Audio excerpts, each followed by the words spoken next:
25 novembre 2000, collège d'Ingrande-sur-Loire, dans le département du Maine-et-Loire. Depuis quelques jours, une rumeur court dans l'établissement. Une élève de 3e, Émilie Rédureau, serait victime d'un prédateur sexuel. Pour tirer au clair cette affaire, l'équipe enseignante convoque la jeune adolescente et la presse de questions pour connaître la vérité. Si tu as été agressé, c'est pas tolérable et puis il faut pas laisser ça, et pour toi et pour les autres, etc. Face au mutisme persistant de l'adolescente, les professeurs rapportent à Émilie les propos alarmants d'une de ses camarades de classe. Des propos que voici. Un jour, Émilie m'a dit que quelqu'un avait abusé d'elle. Elle ne voulait pas en dire plus. Elle ne voulait pas dire qui lui avait fait ça. Sous la pression des questions, Émilie finit par confier à ses professeurs qu'elle a, effectivement, été agressée sexuellement. Et à ce moment-là, elle va décrire un personnage adulte, proche des parents, mais qui ne l'est plus, qu'il a été, qu'il l'aurait effectivement agressé chez elle, ivrogne. Bon. Et elle va dresser ce portrait, je dirais, robot très flou. L'affaire est grave. L'équipe enseignante contacte immédiatement les parents d'Émilie. Ce 25 novembre 2000, il est midi lorsque le père de la jeune fille, Patrice Rédureau, apprend la terrible nouvelle.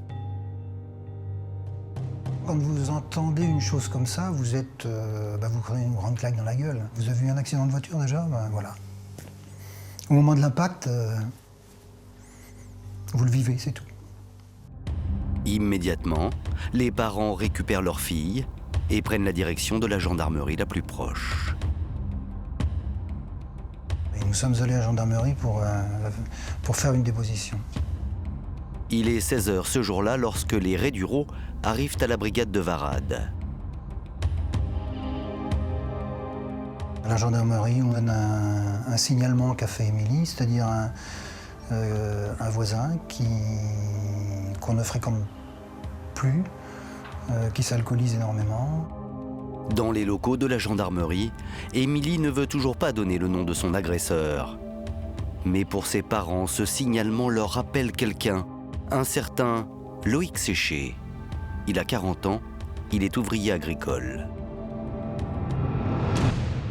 On donne le nom de Loïc Séché, on aurait pu donner 3 noms s'il y avait eu 3 personnes qui avaient correspondu à cette description.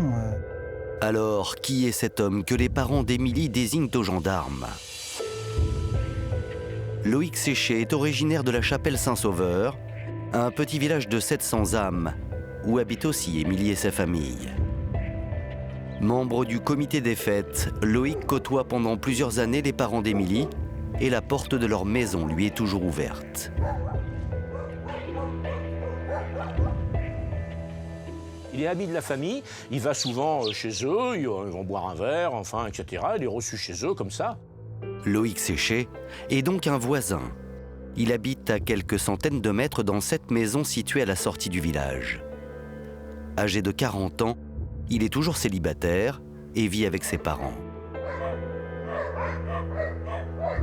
Il n'a pas de copine, rien. Bon, un vieux garçon, voilà. C'est un vieux gars. Hein, un vieux gars, c'est toujours suspect dans un village quand même. À l'époque des faits, en 2000, Loïc Séché vient de perdre son emploi d'agent d'entretien au golfe de Carquefou. Une situation qu'il vit très mal. On sait qu'en ce moment, il est un peu dépressif, qu'il est en arrêt de maladie, qu'il picole un peu. Ayant de temps en temps un mélange de médicaments avec un mélange d'un petit coup de rouge, le mélange est un peu explosif. Quand il a bu, depuis qu'il est dépressif, il est désagréable, on le tient plus, il est incontrôlable, il a des yeux bizarres. Loïc Séché est un homme à la dérive. Et même ses voisins et amis, les parents d'Émilie, lui tournent le dos depuis quelque temps. On ne se fréquentait plus parce que Loïc Séché avait tendance à beaucoup s'alcooliser. Quand c'est festif, c'est bien, quand c'est un peu trop répété, L'alcool et le chisson, ça fait pas forcément bon ménage. On n'a plus d'intérêt à se retrouver, quoi. Ça faisait un moment qu'ils n'allaient pas chez eux. De toute façon, c'était un peu tendu. Loïc Séché, un homme qui a un problème d'alcool et qui ne fréquente plus la famille d'Émilie. Dans les locaux de la gendarmerie, la jeune fille confirme aux enquêteurs qu'il s'agit bien de l'homme qui l'aurait agressée. Et pour la première fois, Émilie va évoquer les violences dont elle a été la victime. Elles sont au nombre de 3. La première aurait eu lieu au mois de février, soit 8 mois plus tôt. Émilie raconte que ce jour-là, Loïc Séché serait arrivé à l'improviste chez elle alors que ses parents étaient absents. Sans aucun motif, il se serait alors jeté sur elle et l'aurait poussée violemment sur le canapé du salon. Là, il aurait tenté de la violer. Voici ce qu'elle déclare précisément. Il a enlevé mon pantalon et puis il a essayé de me pénétrer. La jeune fille semble très choquée lors de son récit, mais elle continue et raconte une deuxième agression. Cette fois-ci, les faits remontent au mois de juillet, soit 3 mois plus tôt. Un après-midi, Loïc Séché arrive en voiture et l'aurait forcée à monter dans son véhicule. Et là encore, il aurait tenté d'abuser d'elle. Il m'a touché le sexe à travers le tissu parce qu'il n'arrivait pas à enlever le pantalon. Il a voulu que je lui fasse une fellation. Émilie raconte alors qu'elle parvient à ouvrir la portière pour s'échapper et finit par trouver refuge dans la maison. Et le calvaire de la jeune fille ne se serait pas arrêté là. Émilie décrit aux gendarmes une 3e agression. Celle-ci remonterait au week-end précédent, soit le 19 novembre. Ce jour-là, Loïc Séché, comme pour la première fois, aurait fait irruption au domicile de ses parents. Et là encore, il aurait tenté de la violer sur le canapé du salon, sans y parvenir. À la fin de son récit, Émilie s'écroule en larmes. Les gendarmes sont convaincus par ce que raconte l'adolescente. La machine judiciaire est en marche. Le surlendemain, les gendarmes se rendent à la chapelle Saint-Sauveur, au domicile de Loïc Séché. Seulement, ils ne procèdent pas à son arrestation. Alors le 27 novembre 2000, à 9h moins le quart, le matin, arrive dans la cour de mon exploitation une voiture de gendarmes, 2 gendarmes, qui me disent « Monsieur Séché, il faudrait que vous passiez à la gendarmerie parce qu'on a besoin de vous voir. » Sans plus. Loïc Séché se met immédiatement en route. Il ne sait pas qu'il vit là ses dernières minutes de liberté. Donc je pense que je me suis fait flasher, que j'ai eu un contrôle. Je ne vois que ce problème-là. Autrement, je n'ai aucune idée de ce qu'on peut me vouloir. Il est 9h15, ce 27 novembre 2000, quand Loïc Séché arrive à la gendarmerie de Varade. C'est à ce moment que les gendarmes lui signifient son placement en garde à vue. Je suis en garde à vue. Vous êtes accusé de viol. Mais quel viol? Je ne sais même plus les termes exacts que j'ai pu dire à ce moment-là, mais... Alors là, je commence à nier. Les enquêteurs veulent des aveux, alors ils mettent le suspect sous pression. On veut à tout prix qu'il crache le morceau, on veut qu'il explique pourquoi, comment, qu'est-ce qui s'est passé, dans quelles conditions. Il frappe le mobilier, t'es un pervers, de toute façon tu vas avouer, on a tout notre temps, on va même... Le procureur est au courant, on va prolonger la garde à vue s'il faut. Ils me descendent dans une cellule de dégrisement, m'enlèvent mes chaussures. Et je me demande où ils veulent en venir. Et là, je comprends rien.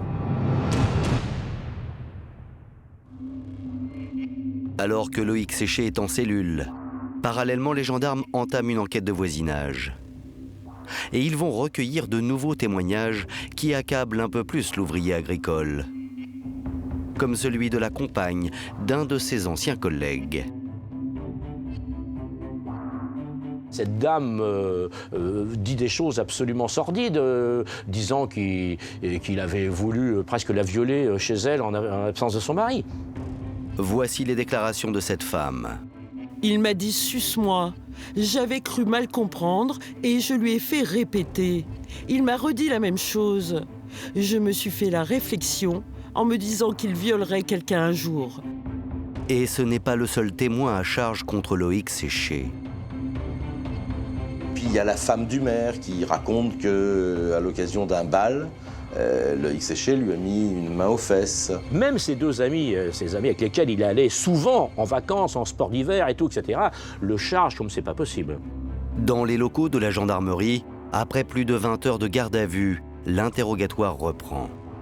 Les gendarmes veulent connaître l'emploi du temps de Loïc Séché pour le 19 novembre, jour de la dernière agression sexuelle décrite par Émilie.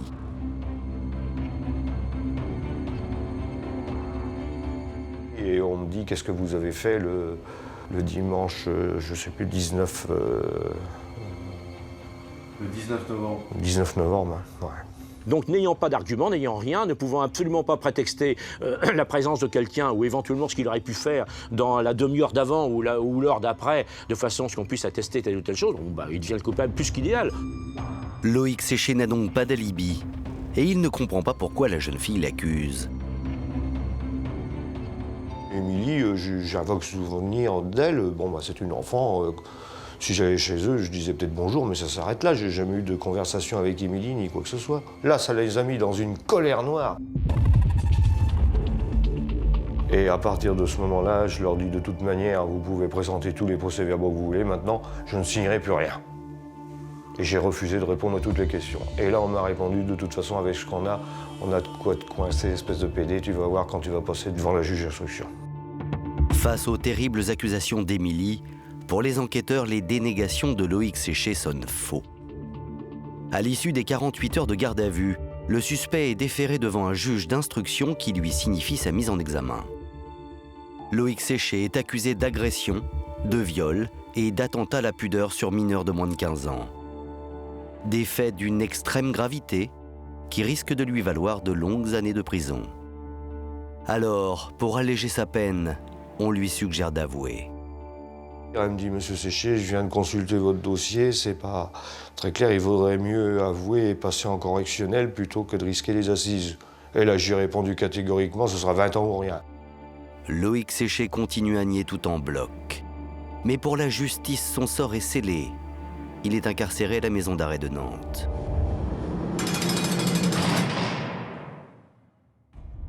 Sa mère, Marie-Louise, apprend la terrible nouvelle le soir même. Ce sont ses autres enfants qui se chargent de lui annoncer.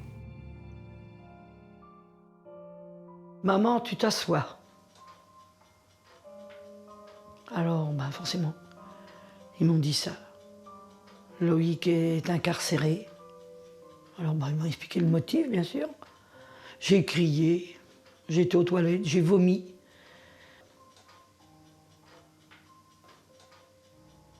Vous imaginez, votre fils est en prison. C'est un grand mot, ça.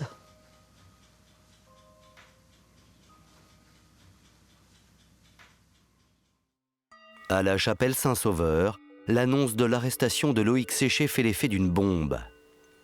L'affaire divise le village. Loïc Séché est au centre de toutes les discussions. À l'époque, il n'y avait pas beaucoup de nouveaux arrivants. Les gens se connaissent tous. Tiens, Loïc est parti en garde à vue ou en prison. C'est comme ça qu'on l'a appris. Ça s'est mis à prendre, disons, une ampleur. Mais alors, c'était incroyable, parce que toutes les portes étaient pour et contre, etc. Il y avait ceux qui ne voulaient rien dire. D'ailleurs, on appelait ça la commune des messes basses. Et ceux qui n'y croient pas, disons. Il y en a qui étaient sceptiques, quoi. Pour moi, c'était un jeune parmi d'autres. Tous les jeunes de cette époque avaient tendance à lever le coude. Bon, alors, peut-être à s'égarer un peu après. Ça, c'est possible. Je savais qu'à l'époque, il avait tendance à prendre un peu d'alcool. Il fumait aussi, paraît-il. J'aurais pas pu supposer qu'il avait violé une fille quand même. Je ne pensais pas. Il y a un mouvement de population qui fait que peut-être qu'il n'est pas coupable, mais il pourrait bien l'être. Et puis s'il pourrait bien l'être, il l'est. La rumeur qui circule dans le village sème le doute. Et même la mère de Loïc ne sait plus quoi penser. Moi, j'avais l'impression qu'on ne garde pas les gens comme ça, c'est pas vrai, quoi. Pour qu'on les garde, il faut donc dire que c'est vrai. Vous savez plus, hein. M'excuse de vous dire ça, mais vous savez plus. Un autre élément va venir alourdir un peu plus le dossier. Dans la chambre d'Émilie, un journal intime est découvert. À l'intérieur, on peut y lire une phrase pour le moins troublante.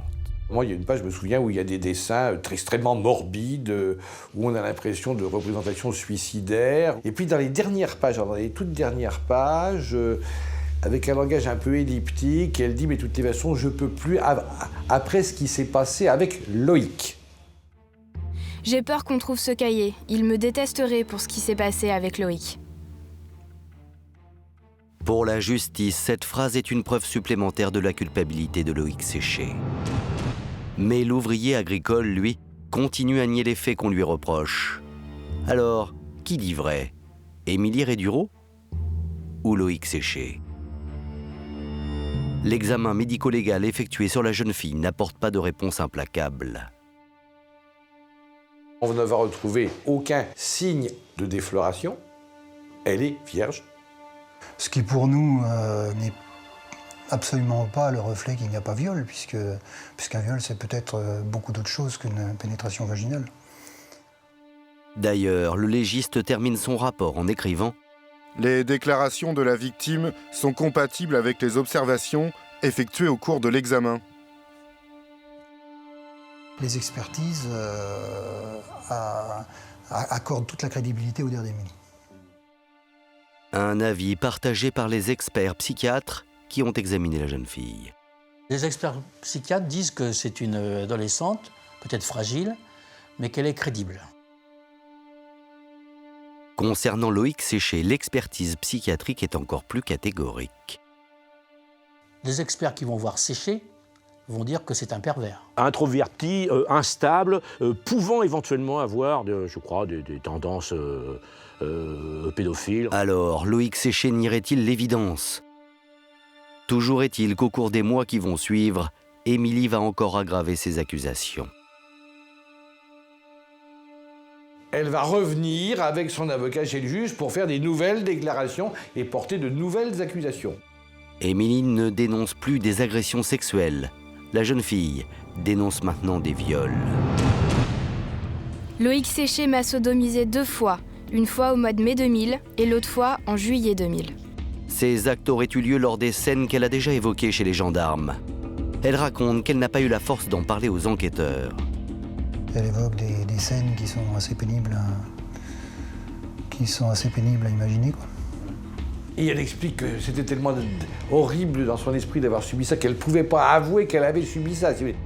Face à ces nouvelles accusations, la juge d'instruction réentend une nouvelle fois Loïc Séché. Celui-ci continue à nier tout en bloc et avec son avocat réclame une confrontation avec Émilie. La confrontation, je l'ai demandé 3 fois. Première confrontation, refusée, soi-disant qu'elle était en maladie ou en psychiatrie et qu'elle ne pouvait pas être auditionnée. Donc j'attends quelque peu, j'apprends que finalement maintenant elle est sortie de soins, etc. Je refais une demande de confrontation, une deuxième. Elle est toujours refusée. Les avis médicaux, les avis d'expertise, les différents avis disent attention, la jeune fille a eu assez de mal, n'en faites pas plus. C'est pas à nous parents d'aller contre les avis médicaux. Depuis les faits qu'elle a dénoncés, Émilie est en établissement psychiatrique et son état ne cesse de se dégrader. Elle fait des tentatives de suicide à répétition, elle a des comportements, on le voit bien qu'elle n'arrive pas à surmonter, elle souffre énormément, elle se met toujours en danger, ou enfin plus rien ne va, quoi. La confrontation entre Émilie Rédureau et Loïc Séché n'aura jamais lieu. Nantes, le 21 décembre 2003. Le procès de Loïc Séché s'ouvre devant la cour d'assises de Loire-Atlantique. Pour le viol d'Émilie, il encourt une peine de 20 années de prison.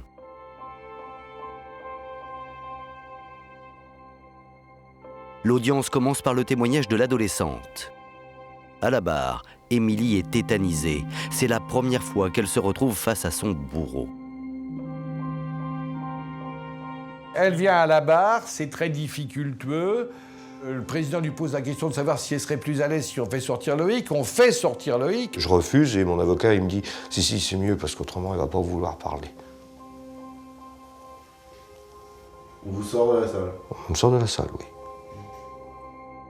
Face à la cour, la jeune fille apparaît comme une adolescente détruite.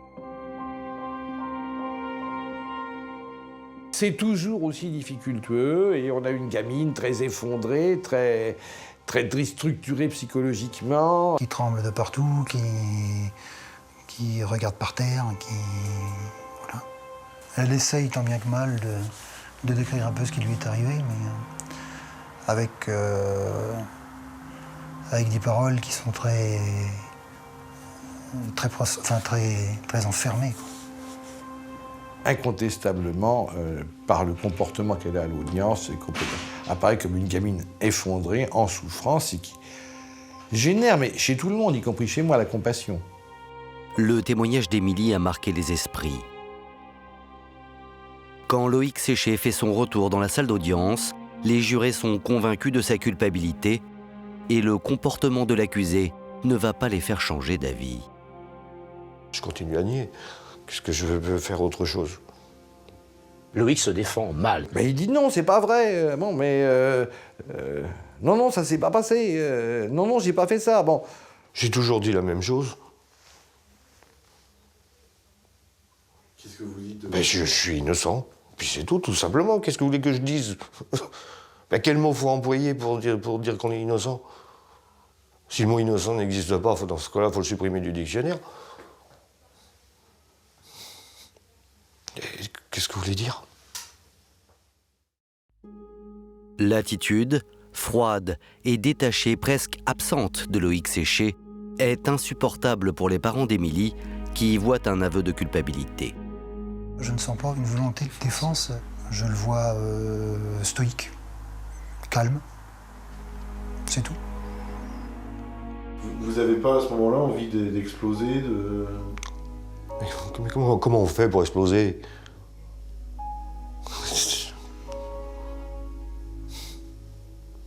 C'est une machine à broyer. C'est pas une institution judiciaire, c'est une machine à broyer que vous subissez. À la barre, les témoins défilent pour dire tous à peu près la même chose. Loïc Séché est un homme au comportement déviant. Viennent aussi les gendarmes qui n'émettent aucun doute sur leur enquête. À l'issue des 2 jours de débat, l'avocat général requiert 15 années de prison à l'encontre de Loïc Séché. Et comme la loi le veut, avant que la cour ne se retire pour délibérer, les derniers mots reviennent à l'accusé.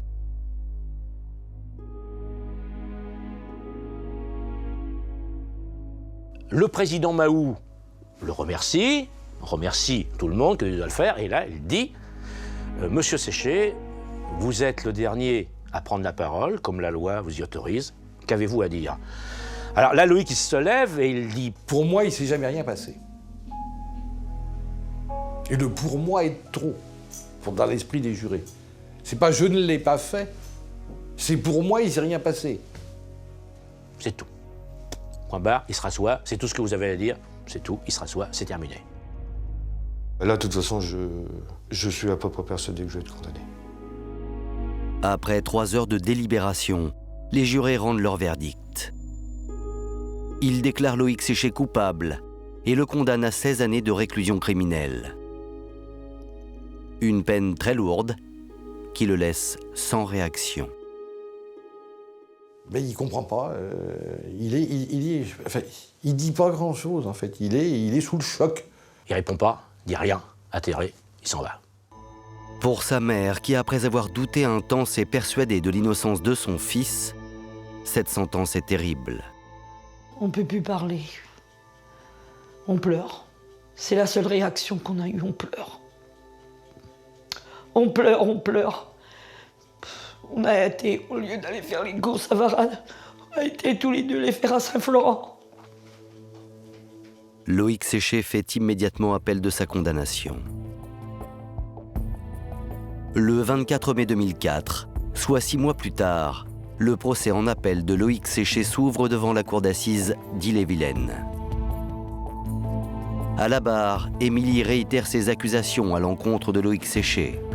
Et cette fois-ci, la jeune fille est encore plus virulente. À un moment, elle dit dis ce que tu m'as fait, dis ce que tu m'as fait. Et là, je me suis levé pour me défendre et tout de suite on m'a menotté pour pas que je bouge. Et on vous donne pas la parole? Non, et on me menaçait de me sortir de la salle.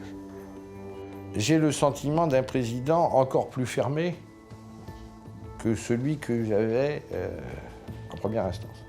Et le scénario du premier procès va se répéter. On entend les mêmes témoignages des experts, on entend les mêmes éléments d'enquête, on est conforté simplement dans le fait de la culpabilité de Loïc Séché.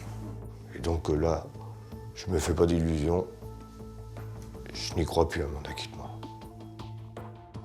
À l'issue des débats, le verdict est le même que pour le premier procès. Loïc Séché passera les 16 prochaines années de sa vie en prison. Pour la justice, l'affaire est définitivement terminée. Je suis en pleine dépression, je suis démoli.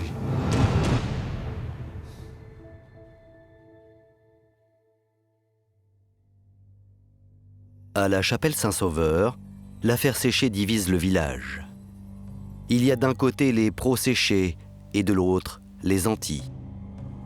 Parmi ceux qui croient fermement en son innocence, il y a Daniel Picard. Il connaît bien Loïc pour l'avoir employé chez lui.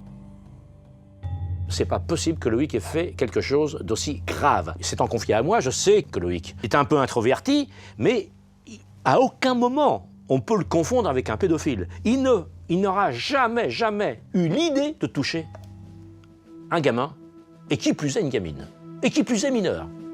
Donc ça, c'est pas possible. Avec quelques personnes du village, Daniel Picard fonde un comité de soutien qui rencontre un certain succès. Beaucoup de monde adhère. On arrive vite fait à 250, 300 personnes. Ça me laisse tout simplement dire que, il y a quand même beaucoup de gens qui ne croient pas à ce verdict. Fort de ces 300 signataires, le comité de Loïc Séché part en croisade dans le canton. L'affaire fait la une de la presse locale. Des réunions publiques sont même organisées un peu partout dans les salles communales, dont certaines d'entre elles sont très agitées, comme le confirme Jeanne d'Antonaise, la châtelaine du village. Des hurlements, des vociférations, les gens étaient devenus fous. Ils étaient fous, littéralement fous. J'ai cru que les gens allaient s'étriper. Il y avait une ambiance invraisemblable. Alors que les gens de la chapelle Saint-Sauveur sont plutôt des gens calmes, qui ne sont pas exubérants du tout. Mais là, c'était épouvantable. Les rumeurs les plus folles se mettent à circuler. Les parents d'Émilie sont même victimes d'accusations insensées. On a subi des attaques de toutes parts, des choses complètement insensées et infondées. On nous a quand même accusés de prostituer nos filles, alors vous voyez jusqu'où ça va. Et les langues se délient. Pour beaucoup, si Loïc Séché est aussi détesté par une partie du village, cela n'est peut-être pas seulement dû à l'affaire. Car l'homme possède une source, et cela suscite bien des convoitises à la chapelle Saint-Sauveur. C'est la source de flotte de Séché qui est à la base de son accusation. Car ça, si tu possèdes une source comme ça, pour un paysan, pour un arboriculteur, c'est Manon des sources, c'est la vie. Et c'est ça la raison. Pour moi, c'est l'une des raisons. Pourquoi on l'a accusé? Parce que pourquoi lui? Pourquoi pas un autre? Des célibataires, des vieux garçons en campagne, il y en a. Mais c'est une histoire de campagne, hein. Daniel Picard s'est juré de faire innocenter son ami. Pour remporter son combat, il fait appel à l'un des plus grands avocats pénalistes de France, maître Éric Dupond-Moretti. Je crois d'emblée qu'il n'aurait pas dû être condamné. Parce que si on résume le dossier de façon un peu caricaturale, on y reviendra, c'est une accusatrice, un accusé qui se bat farouchement pour dire qu'il est innocent, et puis un verdict psychiatrique et psychologique. Mais pour l'avocat, cela ne suffit pas à dénoncer une erreur judiciaire. Ce qu'il lui faut, s'il veut prouver que son client a été accusé à tort, c'est un élément nouveau de nature à faire naître un doute. Pour démontrer que c'est une erreur, il faut se dire qu'en matière de droit pénal, en France, il faut amener ce qu'on appelle l'élément nouveau. Et un élément nouveau en droit pénal, c'est un élément qui n'est pas consigné ni en première instance, ni en seconde instance. Et l'avocat émet alors une hypothèse qui pourrait bien tout changer. Il me dit, allez, un truc idiot, mais qui pourrait arriver. Imaginez-vous que la petite revienne sur ses accusations. Qu'elle dise, Séché est innocent. Oh, je dis oui, mais enfin là, on est en train de rêver là. Mais il me fait oui, mais ça c'est un élément nouveau de poids. Fin 2006, le combat du comité de soutien semble vain. Loïc Séché, qui est incarcéré depuis maintenant 4 ans, ne se fait plus aucune illusion. Moi, le temps n'a plus d'importance, la vie n'a pas d'importance. J'étais résigné à faire ma prison jusqu'au dernier jour. 2 ans passent. L'affaire Loïc Séché semble être tombée dans les oubliettes judiciaires. Et c'est à ce moment que se produit un retournement de situation incroyable. Le 31 mars 2008, Émilie adresse une lettre au procureur de la République. Et voici ce qu'elle écrit. Loïc Séché est innocent. Je ne supporte plus de le savoir en prison. Émilie aurait donc menti. Sur le moment, ça fait l'effet d'une bombe. Dans un premier temps, le père d'Émilie ne peut pas croire à l'innocence de Loïc Séché. J'ai vu l'état de santé d'Émilie, Émilie entend des voix, Émilie voit des choses qui n'existent pas forcément. On ne mettra pas le mot schizophrénie sur les symptômes, mais enfin, il y a quelque chose quand même qui s'y apparente. Eh bien, nous, on se pose la question de savoir si, à partir du moment où aujourd'hui elle infirme ce qu'elle a dit, a-t-elle menti il y a quelques années ou ment-elle aujourd'hui?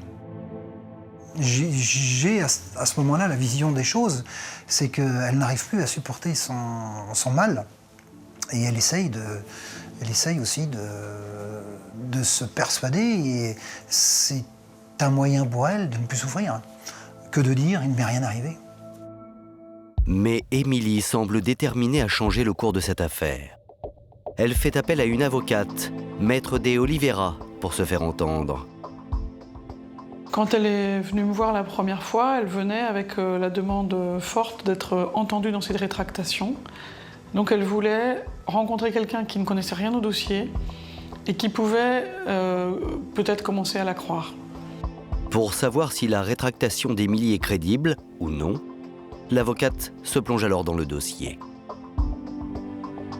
Je vérifie déjà dans une lecture un peu technique pour voir si une rétractation serait totalement fantaisiste ou si elle est possible. Et elle m'apparaît possible. L'avocate décide donc de prendre l'affaire en main. Le 7 avril 2008, elle envoie la lettre d'Émilie au procureur de la République de Rennes. Le parquet a une attitude un petit peu bizarre parce qu'ils ont un coupable, il est en prison, il purge sa peine. Et l'arrivée de cette lettre est en train de tout remettre en cause. Et elle n'est pas bien reçue, cette lettre. J'ai le souvenir d'avoir téléphoné à 2 reprises pour demander si le fax était bien rebranché, s'ils avaient reçu la lettre. Parce que je trouvais que les réactions étaient bien discrètes, voire inexistantes.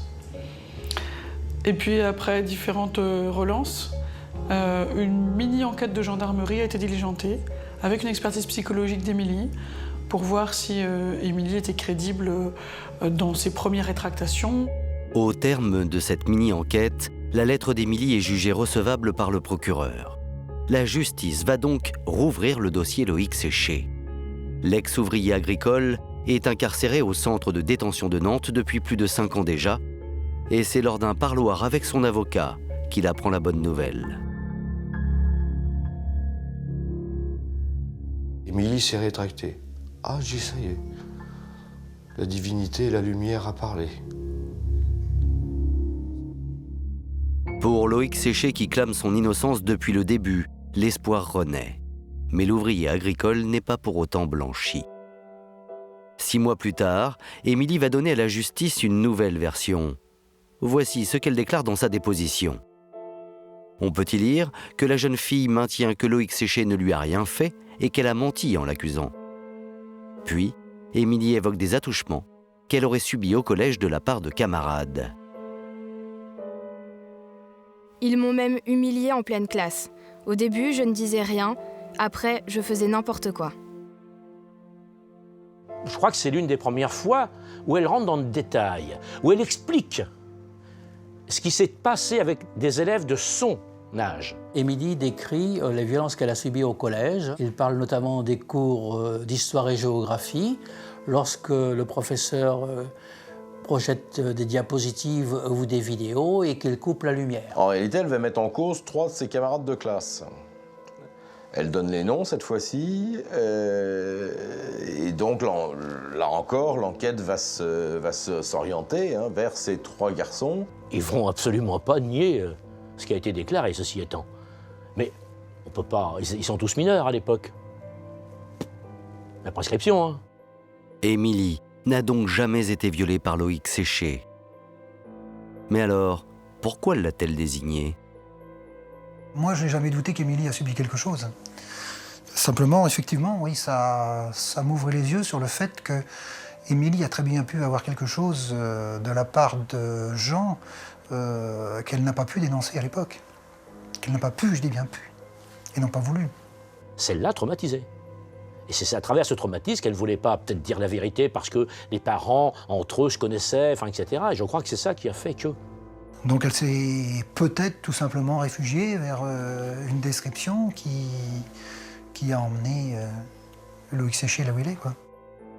La solution, ça a été de joindre 2 malaises, le sien et celui d'un garçon qui n'allait pas bien à l'époque, qui était Loïc Séché. Et on a emboîté ça comme des poupées gigognes.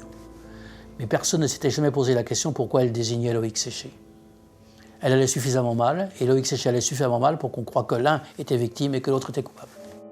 Au bout d'1 an d'investigation, l'innocence de Loïc Séché semble ne plus faire de doute. Tous ses proches espèrent qu'il va maintenant sortir de prison. On a l'espoir que Loïc va être remis en liberté. Surveillé, bien entendu, mais en liberté. Malheureusement, le clash, il est maintenu en détention. J'entends encore Emmanuel Faure à FR3. Loïc Séché reste en prison. Je crois que j'aurais brisé la télé. Bon, il faisait que l'information. J'en veux pas. Si vous voulez, mais si vous saviez comme c'est dur. Palais de justice de Paris, le 13 avril 2010. Dans la salle des pas perdus, toute la presse judiciaire s'est donné rendez-vous pour couvrir un événement exceptionnel. Après 2 ans d'attente, la justice va annuler la condamnation de Loïc Séché. Un événement rarissime dans les annales judiciaires. Mais l'ouvrier agricole n'est pas encore blanchi. Il devra être jugé une 3e fois.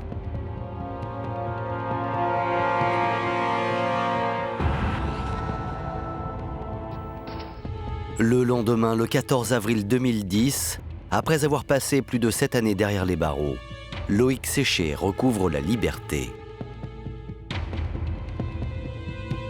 Le sort s'étant acharné sur moi, je vais mettre ma liberté sous contrôle judiciaire, à préparer mon 3e procès, afin que la justice m'innocente. Loïc Séché est libre, mais la justice lui interdit toujours de retourner dans sa région. Je regrette de ne pas pouvoir être à côté de mes parents, qui sont très âgés, qui sont très fatigués eux aussi, qui vont peut-être risquer de mourir avant que je sois libre. Ils l'ont sorti de prison, mais va dehors. Hein. Pas le droit à la Loire-Atlantique, pas le droit au Maine-et-Loire, pas le droit à la Vendée, pas le droit à l'Ille-et-Vilaine. Ben je vois où? Sous le pont d'Alma, là-bas à Paris. Ben faut-il de l'argent pour prendre le train?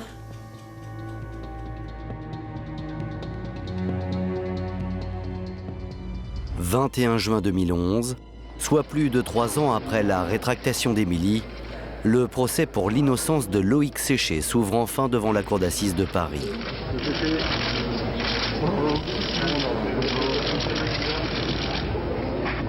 Dès l'ouverture de la séance, vu le ton de la présidente et de la façon qu'elle me posait des questions, non seulement avant j'étais persuadé d'être acquitté, mais là j'en étais même plus que sûr. Les débats vont se résumer à un démontage en règle de la première enquête. L'avocat général François-Louis Coste revient sur l'épisode du journal intime. Quand il explique le comportement d'Émilie, il intègre, et c'est ce qui était remarquable, il intègre complètement une lecture complète du journal d'Émilie. Émilie écrit et mes parents, s'ils savaient pour Loïc, ils m'en voudraient beaucoup, ils me tueraient. Tout le monde avait compris.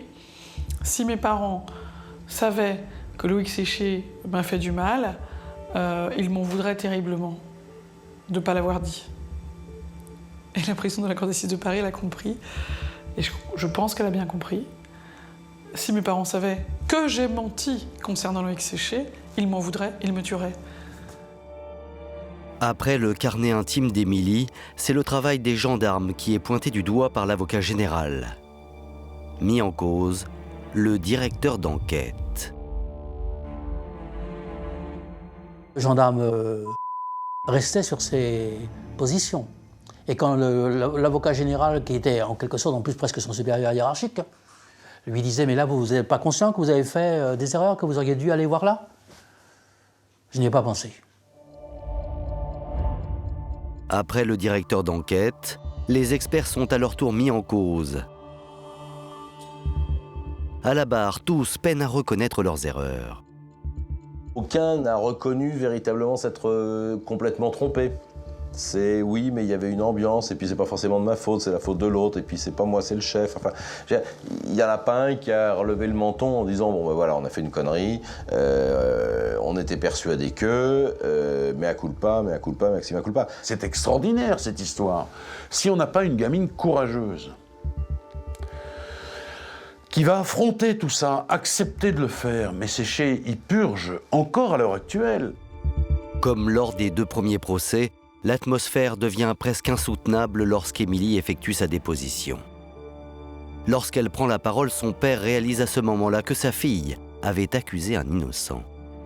Quand cette jeune fille arrive devant la barre et qu'elle arrive à dire qu'elle a menti, ça m'émeut beaucoup et peut-être ça m'éclaire un peu, ça m'ouvre les yeux.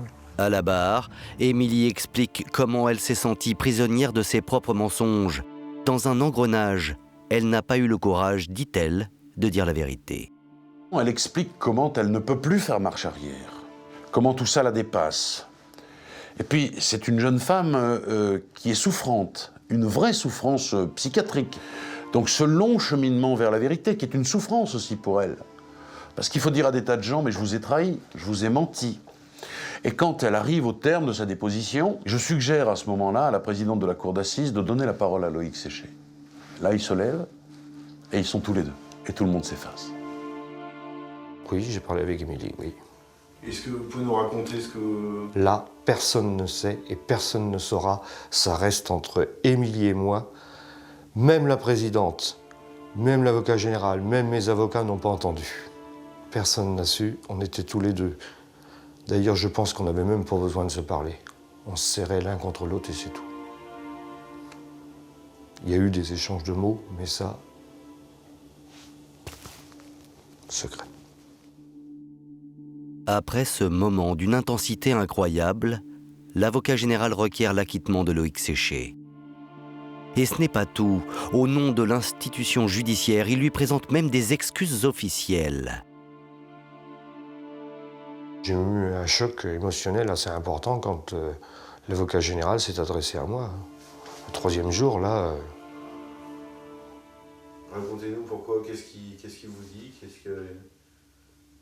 Ben, il me dit que, au regard de mon dossier, avec tout ce que j'ai subi et les pressions que j'ai subies et la sérénité que j'ai su garder et la paix, et il finit par ses conclusions en disant Monsieur Séché, je m'incline devant vous. Et Venant de l'avocat général, ça fait drôle. Hein. Après un très court délibéré, Loïc Séché est acquitté. Une décision exceptionnelle dans l'histoire de la justice française. Là, il a été acquitté à Paris au bénéfice de la certitude. Et d'ailleurs, la présidente de la cour d'assises le lui a dit.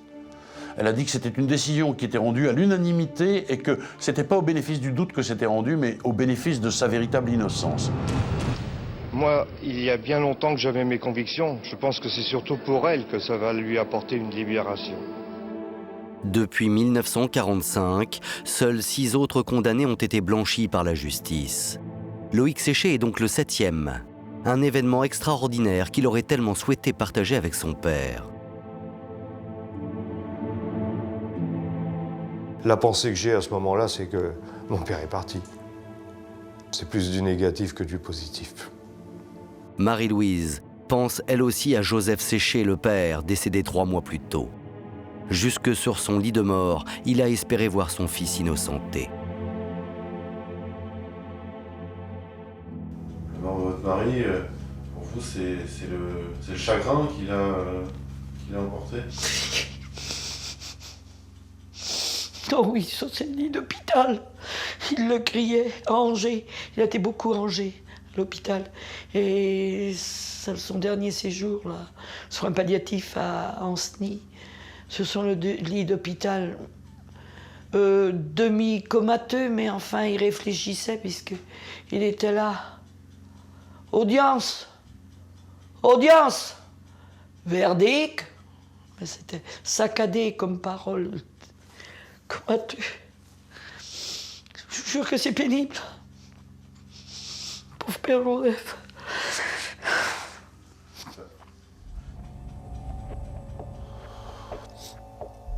Votre famille a été... Brisée, détruite. Et elle l'est toujours, ça je tiens à le dire, malgré l'acquittement. Et les traces sont indélébiles. Ça par contre, j'exige que ce soit bien dit. Pour Émilie aussi et pour sa famille, ces 10 années d'épreuve laisseront des traces ineffaçables. Aujourd'hui, lorsque son père évoque l'affaire, il n'a que des regrets. Encore une fois, je regrette que Loïc Séché ait passé ces années en prison sans être coupable. Je regrette aussi qu'Émilie n'ait pas su, à l'époque, dénoncer les vrais auteurs et nous entraîner tous, les uns comme les autres, dans une histoire très, très, très traumatisante, très pénible. Dans cette affaire, il y a 2 familles qui ont souffert terriblement. Terriblement. Cela fait maintenant 12 ans qu'Émilie Rédureau est suivie dans une unité psychiatrique. Quant à Loïc Séché, il a trouvé refuge chez des amis dans le Finistère, en Bretagne. Sans ressources, il demande maintenant à l'État 2 millions d'euros en réparation du préjudice subi.